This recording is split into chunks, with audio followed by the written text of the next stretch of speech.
नमस्कार दोस्तों, इस वीडियो में हम जानेंगे इम्प्लांटेशन के बारे में। पिछली वीडियो में हमने जाना था फर्टिलाइजेशन के बारे में।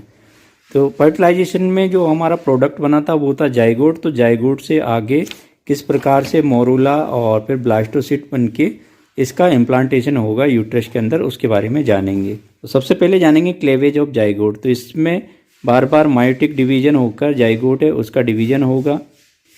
ये जो डिवीजन है ये यूट्राइन ट्यूब के अंदर होगा, जिससे जो जाइगोट की जो सेल की संख्या है वो रेपिडली इंक्रीज होती जाएगी। ये स्मॉलर एम्ब्रियोनिक सेल से न्यू सेल ब्लास्टोमेर बनाएगा। फर्टिलाइजेशन के 30 घंटे बाद में क्लेवेज प्रोसेस है वो शुरू होती है।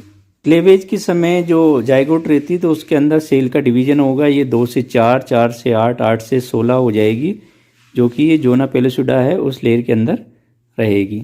जाइगोट क्लेवेज के समय माइग्रेट करेगा लेटरल एंड है जो यूट्राइन ट्यूब का, उससे मीडियल एंड की तरफ।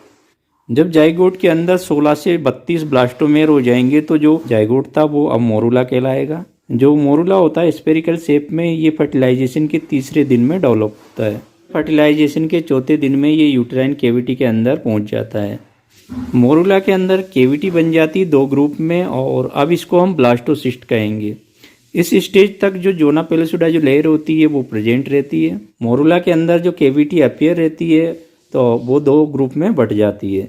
जो आउटर सेल लेयर है उसको कहेंगे ट्रोपोब्लास्ट, और इनर सेल लेयर मास उसको कहेंगे एम्ब्रियोब्लास्ट। जो दोनों के बीच में कैविटी बनेगी उसको कहेंगे ब्लास्टोसिस्टिक कैविटी या फिर ब्लास्टोसेल।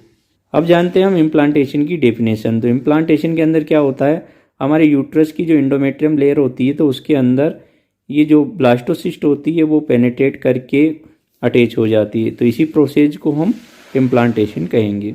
इम्प्लांटेशन की जो साइट रहेगी वो रहेगी यूट्रस के अंदर। फंडस का जो पोस्टीरियर वॉल रहता है वो इम्प्लांटेशन की साइट रहती है। इम्प्लांटेशन का जो टाइम ड्यूरेशन रहता है वो फर्टिलाइजेशन के 6वें दिन से लेकर 12वें दिन तक रहता है।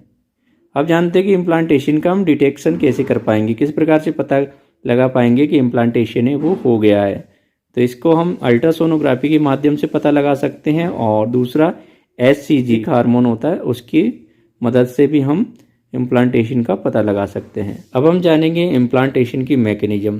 फर्टिलाइजेशन के 4th डे पर जो मोरूला होता है वो यूटेराइन कैविटी में पहुंच जाता है। यूटेराइन कैविटी के अंदर ये 1-2 दिन फ्रीली रहता है।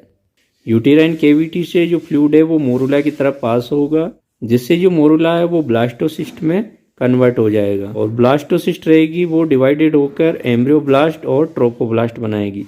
फर्टिलाइजेशन के 5वें दिन पर जो जोना पेलोसिडा होती है वो डिजेनरेट हो जाती है और डिसअपियर हो जाती है, जिससे कि जो ब्लास्टोसिस्ट है वो साइज में बड़ा हो जाएगा और एंडोमेट्रियम जो लेयर होती है उसको पेनिट्रेट करेगा।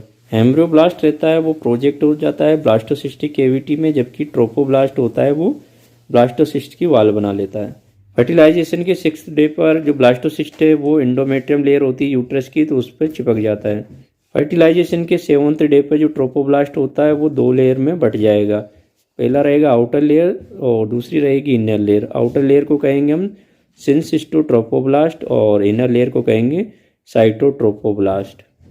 फर्टिलाइजेशन के 8th डे पर जो एंडोमेट्रियम लेयर होती है हमारी यूट्रस की, तो उस पर जो ब्लास्टोसिस्ट है वो एम्बेडेड हो जाता है, सुपरफिशियली एम्बेडेड हो जाता है, जुड़ जाता है। फर्टिलाइजेशन के 10वें से 11वें दिन पर सिंसिटियोट्रोपोब्लास्ट के अंदर ब्लड से भरे ल्यूक्यूनर अपीयर होने लग जाते हैं, जो कि आपस में एक दूसरे से मिलकर एक नेटवर्क बना लेते हैं। फर्टिलाइजेशन के 11वें से 12वें दिन में सिंसिटियोट्रोपोब्लास्ट जो मैटरनल कैपिलरीज होती है उसकी एंडोमेट्रियम लेयर को धीरे धीरे ख़त्म कर देता है, जो कि साइनोसॉइड के नाम से जानी जाती है, जिससे कि जो मैटरनल कैपिलरीज का जो ब्लड होता है वो ल्यूक्यूनी तक पहुंचने लग जाता है और यूटेरोप्लेसेंटल सर्कुलेशन है वो शुरू हो जाता है। एंडोमेट्रियल कोशिकाएं सिंसिटियोट्रोपोब्लास्ट द्वारा एंडोमेट्रियम पर आक्रमण को सुविधाजनक बनाने के लिए एडोप्टोसिस नामक एक प्रक्रिया से गुजरती है।